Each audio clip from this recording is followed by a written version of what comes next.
الحمد لله رب العالمين وبه نستعين على أمور الدنيا والدين أشهد أن لا إله إلا الله وحده لا شريك له وأشهد أن محمدا عبده ورسوله لا نبي بعده اللهم صل على محمد وعلى آل محمد كما باركت على إبراهيم وعلى آل إبراهيم في العالمين إنك حميد مجيد فيا أيها المصلون أوصيكم ونفسي بتقوى الله فقد فاز المتقون قال الله تعالى في القرآن الكريم يا أيها الذين آمنوا اتقوا الله حق تقاته ولا تموتن إلا وأنتم مسلمون. Kaum muslimin jamaah Idul Adha rahimakumullah. Hari ini kaum muslimin di penjuru dunia meneriakkan satu yal simbol tauhid keimanan kepada Allah, yaitu takbir dan ta'zim Allahu Akbar, Allahu Akbar, Allahu Akbar, Allahu Akbar. Seorang muslim tidak sah salatnya tanpa menyebut Allahu Akbar. Seorang muslim ketika menyembelih hewan juga tidak akan sah tanpa menyebut diantaranya Allahu Akbar. Ketika balik dari rukuk dan sujud dalam sholat, seorang muslim tidak akan sah sholatnya tanpa melafalkan Allahu Akbar. Bahkan terkadang ketika seorang muslim melihat sesuatu yang dahsyat seperti bencana, gempa, tsunami, secara refleksi ketika itu keluarlah dari mulut seorang muslim lafal Allahu Akbar, Allahu Akbar, Allahu Akbar. Ketika seorang muslim menyebutkan lafal Allahu Akbar, maka ketika itu dia melepaskan dirinya dari belenggu-belenggu dunia. Dan ketika muslim merasakan problematika yang ia hadapi, dosa yang banyak ia lakukan, tapi pada hari ini muslim dengan ikhlas keluar dari mulutnya mengatakan Allahu Akbar, yang lebih besar dari segalanya adalah Allahu Akbar. Lafal Allahu Akbar tidak semata hanya lisan yang mengucapkan, tapi ia adalah sebuah kekuatan yang dahsyat ketika dilafalkan oleh seorang mukmin. Teringat kita kisah ketika Nabi Ibrahim dibuang ke dalam api, lalu ketika itu Jibril datang menawarkan pertolongan, lalu ketika itu Ibrahim menjawab, tidak, aku hanya minta tolong kepada Allah. Ketika itu malaikat Jibril berkata, berdoalah. Ketika itu Ibrahim mengatakan, lantunan doa saya lebih panjang daripada waktu yang tersisa, maka cukuplah saya katakan Allahu Akbar. Pertolongan Allah datang di luar logika dan akal manusia. Nabi Muhammad ketika istirahat dalam satu peperangan di bawah pohon, menggantungkan pedangnya, tiba-tiba seorang musyrik, dalam satu riwayat seorang Yahudi, mengambil pedang Nabi lalu menduduki tubuh Nabi dan menghunuskan pedang dan berkata, man ya'simuka bihadzal sayf, siapa yang bisa menyelamatkan anda dari pedang ini? Nabi tak berdaya sebagai manusiawi, lalu ketika itu dengan ikhlas Nabi mengatakan Allahu Akbar. Yahudi tadi lemas, pedang terjatuh. Rasul pun mengambil pedang lalu berkata, wahai Yahudi, siapa yang menyelamatkan anda hari ini? terakhir Yahudi berkata, engkau hendaklah berlaku adil ya Muhammad, aku kan tidak jadi bunuh anda, kenapa anda bunuh saya? Kata Rasulullah, anda hanya selamat kalau menyebutkan dan mengatakan Allahu Akbar. Kata Yahudi, saya tidak mau. Akhirnya Rasulullah tinggalkan dan tidak jadi bunuh. Keesokan harinya Yahudi datang dan mengatakan kepada Rasulullah, la ilaha illallah Muhammadar Rasulullah, karena tingginya akhlak, sikap dan perilaku Nabi Muhammad sallallahu alaihi wasallam. Kiranya Allahu Akbar yang diteriakkan oleh kaum muslimin hari ini adalah bukan semata yel, bukan semata teriakan, apalagi hanya semata kepentingan politik dan kampanye, tapi ia adalah makna yang dalam kehidupan seorang muslim ketika menafalkan kata-kata ini. Peristiwa Idul Adha adalah rukun Islam yang kelima dari rukun Islam, dan peristiwa haji diantaranya adalah ibadah korban, tidak terlepas daripada peristiwa Nabi Ibrahim. Kalau kita lihat kisah terdahulu, sebenarnya peristiwa haji ini sudah ada sejak Nabi Adam. Dalam riwayatnya, ketika Nabi Adam tercampak ke bumi, lalu ketika itu Nabi Adam meminta 3 kepada Allah. Yang pertama ilmu pengetahuan, Allah kabulkan, wa 'allama Adamal asma. Yang kedua keampunan, Allah kabulkan, fatalaqa Adamu min rabbih kalimatin fataba alaihi. Yang ketiga, Nabi Adam meminta tempat beribadah, lalu Allah bangunlah Ka'bah. Itulah ceritanya dalam surah Ali Imran ayat 96, inna awwala baitin wudi'a lin-nasi lalladzi bi Bakkah mubarakan wa hudan lil alamin. Rumah yang pertama dibangun adalah Ka'bah, jadi sudah dibangun. Pondasinya siapa yang membangun, banyak riwayat, kita tidak peduli dengan perdebatan pendapat. Ada mengatakan malaikat, ada mengatakan Allah, ada mengatakan Adam dibantu oleh malaikat. Yang penting Ka'bah itu sudah ada. Berapa ribu tahun kemudian lahirlah Nabi Ibrahim, terjadi peristiwa yang panjang, lalu Nabi Ibrahimlah meninggikan Ka'bah. Ayatnya meninggikan, bukan membangun. Wa idz yarfa'u Ibrahimul qawa'ida minal bait. Ketika Ibrahim meninggikan minal bait, berarti mungkin pondasi-pondasinya itu sudah rusak, tapi ditinggikan Ibrahim. Itu yang disebut maqam, tempat berdirinya, ada bekasnya bagi yang haji. Inna awwala baitin wudi'a lin-nasi alladzi bi Bakkah mubarakan wa hudan lil alamin fihi ayatun bayyinatun maqamu Ibrahim. Jadi peristiwa Nabi Ibrahim seputar Ka'bah, dia menikah dengan Siti Sarah, nggak punya anak, menikah dengan pembantu Siti Hajar, lahir anak Ismail, dibawa ke Hijaz, tepatnya dekat Ka'bah, terjadi peristiwa Zamzam dan sepanjangnya dan seterusnya.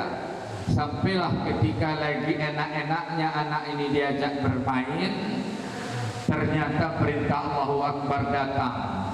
Dan itu harus, ketika Allah itu sudah perintahkan, harus melepaskan dimensi-dimensi dunia. Dimensi dunia itu apa? Kekuasaan, harta, istri, suami, anak, dan seterusnya.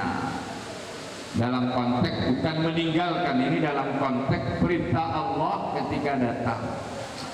Sampailah pada saatnya, inni arafil manami anni azbahuka fanzur maza tara. Kata Ibrahim, karena wahyu dari Allah, wahai anakku, memang rekayasa tanda kutip Allah Subhanahu wa taala itu di luar logika dan akal manusia. Mungkin pada hari ini kita melihat apa yang terjadi buruk, tapi ternyata perencanaan Allah lebih besar dari segala-galanya. Bahkan dalam konteks keluarga ada satu ayat mengatakan, fa in karitumuhunna fa'asa an takrahu syai'an wa ja'alallahu fihi khairan katsira. Terkadang dalam kehidupan berkeluarga, suami itu ada saatnya sangat benci sama istrinya, atau sebaliknya. Dalam ayat fa in karitumuhunna fa'asa an takrahu syai'an, dalam kondisi itu sabar, tahan diri. Jangan-jangan kata Allah di balik itu sungguh banyak kebaikan-kebaikan yang besar. Ini luar biasa sebenarnya perencanaan Allah Subhanahu wa taala. Ternyata Allah tampakkan kepada Nabi Ibrahim peristiwa yang amat dahsyat. Dimensinya menembus batas sampai kepada kebahagiaan akhirat, bahkan dimensi ajaran itu sampai hari ini. Nah, dengan ikhlas dia menyembelih anaknya dalam tanda kutip. Ketika itu begitu dia sembelih dengan peristiwa yang panjang yang sangat populer, diganggu oleh setan sampai ke tiga tempat, jadilah peristiwa jamarat, jumrah dan seterusnya. Intinya ketika mau disembelih, lalu sudah disembelih, Ibrahim pun terkapar, lemas, tapi ternyata apa yang terjadi? Pertolongan Allah di luar logika dan akal manusia. Ini diabadikan dalam Al-Quran. Seluruh agama termasuk di Nasrani tidak pernah membohongi peristiwa ini dan tidak mengatakan ini khurafat, tahayul, dan tidak mengatakan dongeng Israelia.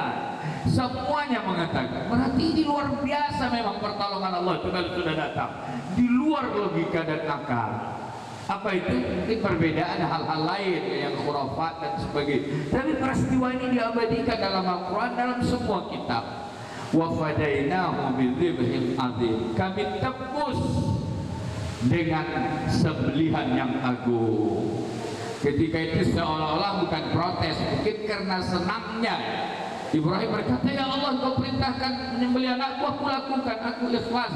Ada apa ini ya Allah? Apa kata Allah? Karena engkau betul-betul bertauhid, beriman dan ikhlas atas perintahku, maka aku tidak biarkan Anda bersedih. Makanya ala inna awliya Allah la khaufun alaihim wa lahum yahzanun. Jadi orang mukmin itu tidak pernah, ya, wali-wali Allah itu tidak pernah takut. Ada yang menafsirkan tidak takut dari kematian, walahum yahzanun, tidak berduka cita, sedih dalam konteks dunia. La khaufun alaihim wa lahum yahzanun. Subhanaka ya Allah. Ternyata Allah ganti bukan di luar logika akal kita, di luar logika dan akal Ibrahim. Dan dua peristiwa terjadi pada Ibrahim di luar logika dan akal. Yang pertama dibuang ke dalam api. Apinya besar, dilempar pakai menjanik ke tapel besar. Siapa yang bisa membantu di saat itu? Bahkan ada mengatakan sampai 3 hari baru padam apinya itu. Apa yang bisa dia lakukan? Nah, ketika itu pertolongan Allah datang mengatakan, ya narukuni bardan wassalaman ala Ibrahim. Wahai api, dingin dan selamatkan. Bisa dingin tapi tidak selamat, tapi dingin dan selamatkan. Luar biasa ketika pertolongan Allah itu datang dan tidak boleh. Nah, dari peristiwa kisah Ibrahim yang panjang, salah satunya adalah peristiwa penyembelihan terhadap anaknya. Lalu Allah bantu dengan mengganti seekor bidhabhin azim, sembelihan yang besar, itu disebut dengan kibas. Itu sejenisnya lembu, sapi, unta dan seterusnya. Sehingga peristiwa ini menjadi salah satu syariat dari syariat Islam, yaitu bahagian dari pelaksanaan ibadah haji ke Baitullahil Haram. Jadi banyak peristiwa Ibrahim menjadi syariat, yaitu haji, seperti melempar jamarat, wukuf di Arafah, sa'i, Safa Marwah, cari air dan seterusnya. Salah satunya adalah syariat berkorban.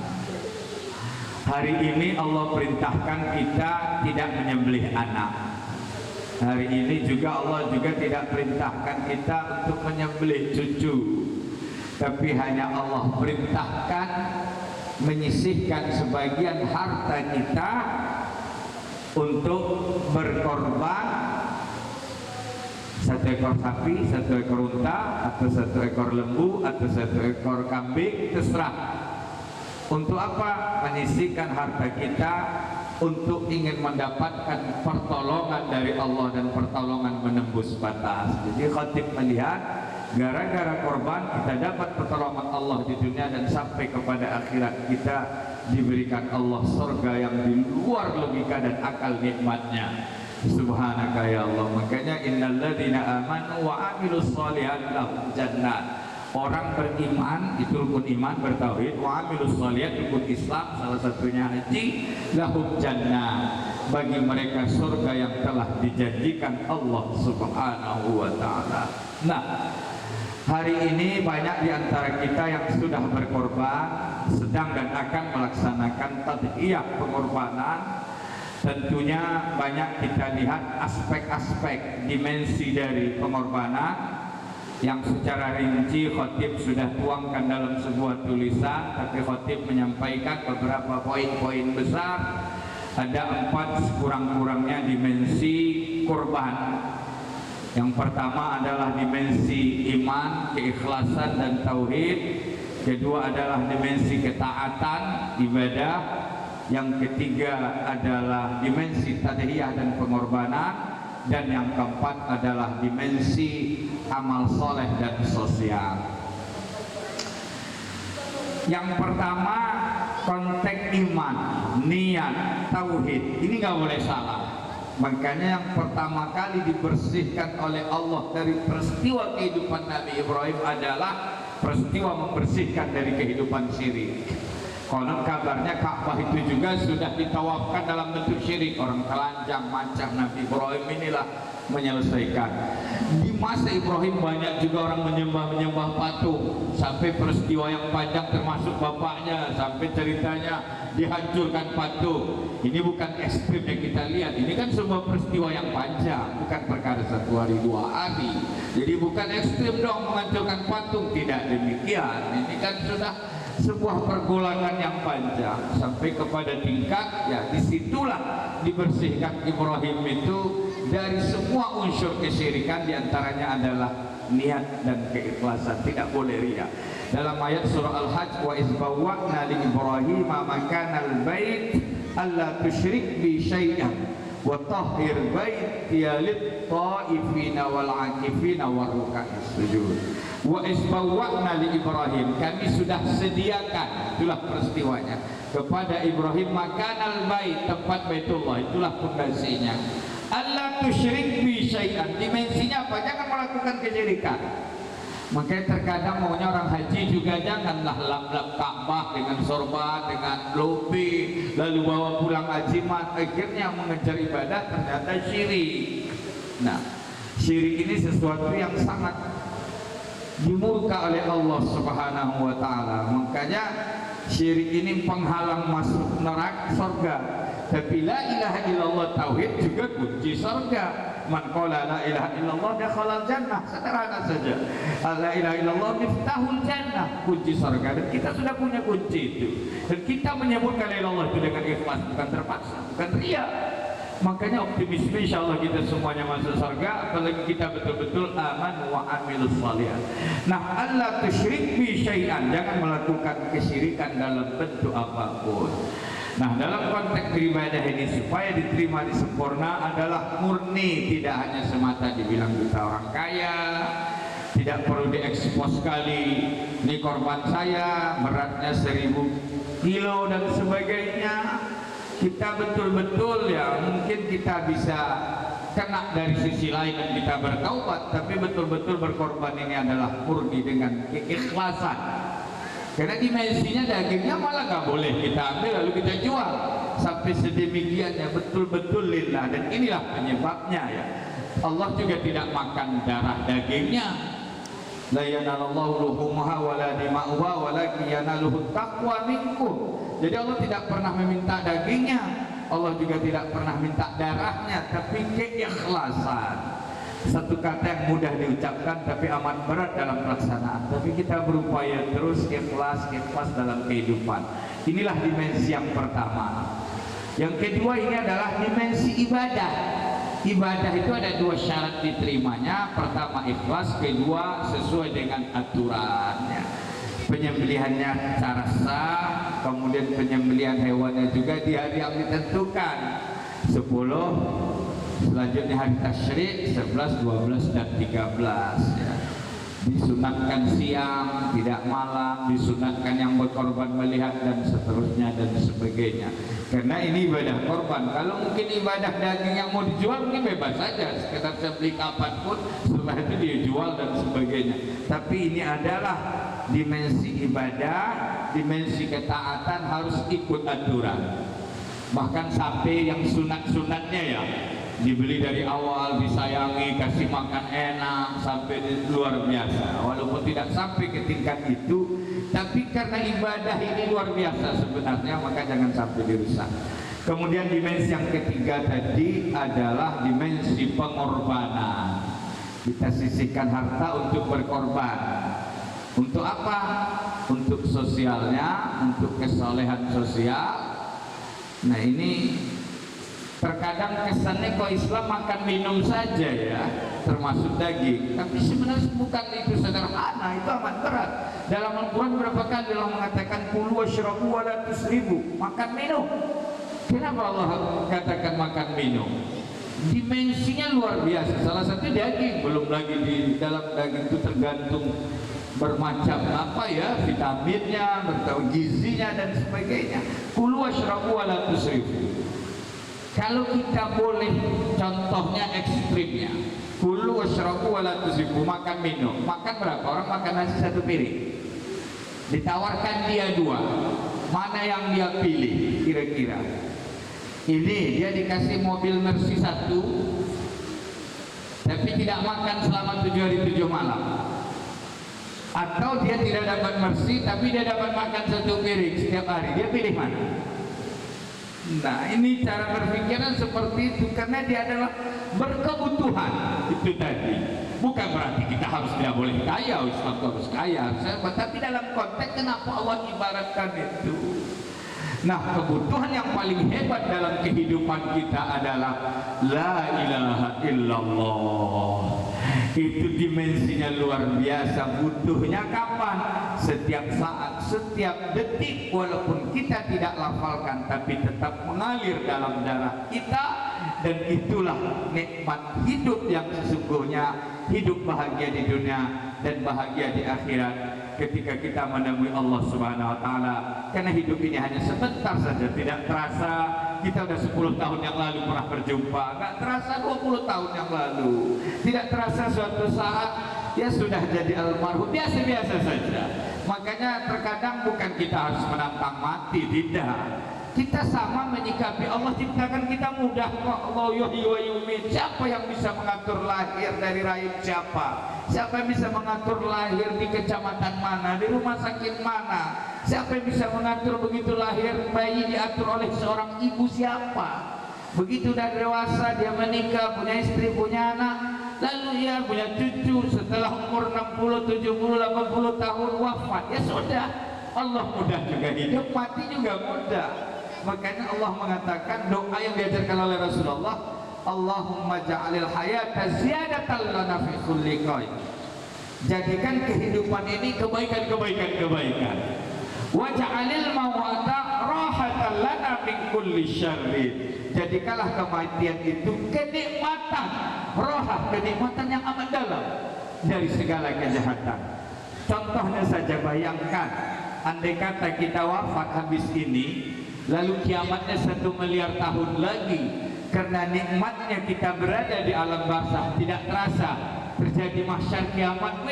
Rasanya baru 1 malam udah terjadi kiamat. Betapa nikmatnya miliaran tahun. Itulah dirasakan oleh Ashabul Kahfi yang dimatikan Allah atas dasar iman la ilaha illallah.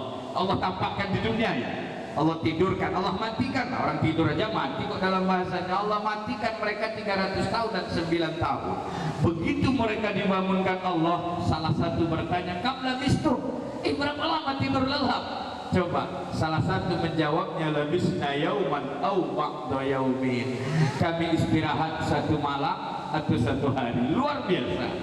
Bayangkan 300 tahun dan 9 tahun. Mungkin kalau kita jadi presiden sampai 50 tahun presiden muak juga, litak juga. Tapi ini tidak litak. Bayangkan 300 tahun dan 9 tahun. Makanya Nabi mengatakan al-kaisu mandana nafsahu wa amila lima ba'dal maut. Orang cerdik itu adalah orang yang berpikir strategis ke depan bila menemui Allah Subhanahu wa Ta'ala. Nah, mumpung kita bahagian orang yang Allah berikan transit. Ada yang 50 tahun, ada yang 60 tahun, ada 70 tahun. Alhamdulillah ya, Allah anugerahkan kepada Buya kita umurnya lebih sekarang dari 80 tahun. Itu adalah anugerah. Dalam satu hadis, man balagha umruhu sab'ina sana, dalam satu riwayat samanina sana, dalam satu riwayat tis'ina sana. Siapa yang umurnya sampai 70, dalam satu riwayat 80, dalam satu riwayat 90, khaffafallahu lahu minal azab. Allah berikan keistimewaan dia setelah kematian. Luar biasa sebenarnya. Jadi anugerah Allah itu banyak dari berbagai sisi, dari berbagai dimensi. Nah, sekarang kita mumpung transitnya biasa-biasa saja. Bayangkan kita rame-rame di bandara, aku berangkat duluan ya, boarding pass dari Pakil masuk. Kan gak ada yang sedih kali juga kan? Oh ya, saya 1 jam lagi tunggu sana ya, biasa-biasa saja. Tetapi sesungguhnya kalau transit itu kita anggap dunia, akhirat, itulah tujuan, maka menjadi malapetaka. Nah, hari ini kita transit, kita sempat bernapas, kita sempat berbuat baik, kita sempat melakukan amal saleh, dan sempat diantaranya berkorban.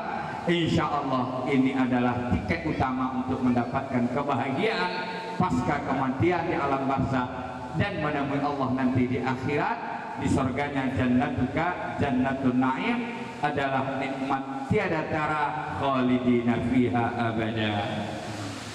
Barakallahu li wa lakum fil Qur'anil azim wa nafa'ani wa iyyakum bima fihi minal ayati wa dzikril hakim.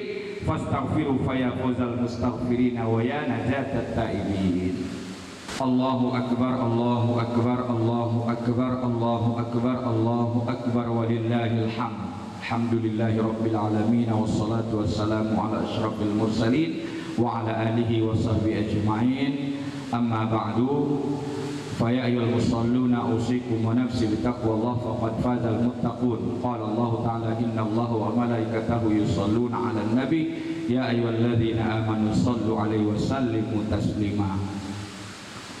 Pada hari ini marilah sama-sama kita menadahkan tangan, berdoa kepada Allah Subhanahu wa taala, mengharapkan keampunan dan kebaikan baik dalam konteks dunia dan akhirat. Semoga Allah berikan dan kabulkan seluruh permintaan kita. Allahumma firil muslimina wal muslimat wal mu'minina wal mu'minat al ahya'i minhum wal amwat bi rahmatika ya arhamar rahimin.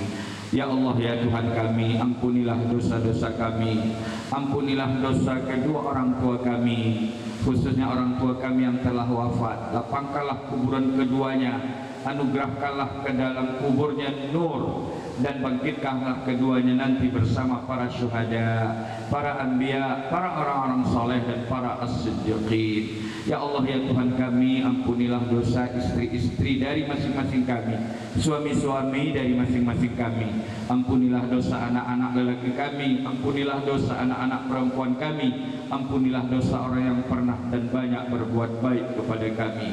Ya Allah, ya Tuhan kami, di antara kami mungkin ada yang sakit, sembuhkanlah dengan kekuasaan-Mu ya Allah. Di antara kami banyak orang yang miskin, anugerahkanlah harta kekayaan. Di antara kami banyak orang-orang yang cemas, anugerahkanlah ketenangan.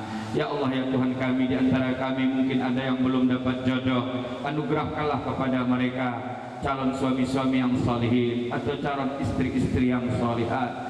Ya Allah, ya Tuhan kami, khusus bagi kami yang belum pernah melaksanakan ibadah haji, berikanlah kami kekuatan, berikanlah kami kesehatan dan harta yang cukup, sehingga kami dapat melaksanakan ibadah haji ke Baitullahil Haram. Ya Allah, ya Tuhan kami, berikanlah kesehatan, kekuatan, keselamatan dan semangat kepada buya kami, umur yang panjang dan berkah, sehingga lebih bermanfaat kepada kami semuanya. Ya Allah, ya Tuhan kami, hari ini kami berkumpul melaksanakan ibadah salat Idul Fitri di Sofiatul Amaliyah, Yayasan Pendidikan Islam. Anugerahkanlah kepada yayasan dan pendidikan ini ya Allah keberhasilan, kebangkitan dan kemajuan, sehingga bermanfaat bagi agama dan negara.